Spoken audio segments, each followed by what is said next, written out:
మొత్తానికైతే సంక్రాంతి బరిలో చివరిగా వచ్చినటువంటి 'నా సామిరంగ' చిత్రానికైతే మనం వచ్చేసామనమాట.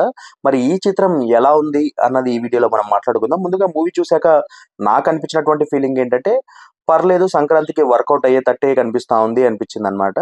సో, గతంలో 'నాగార్జున' గారి నుంచి 'బంగారాజు' మూవీ ఈ కైండ్ ఆఫ్ చిత్రాలను ఇష్టపడినటువంటి ప్రతి ఒక్కరికి గూడా ఈ చిత్రం కూడా నచ్చే ఛాన్సెస్ అయితే ఉన్నాయి.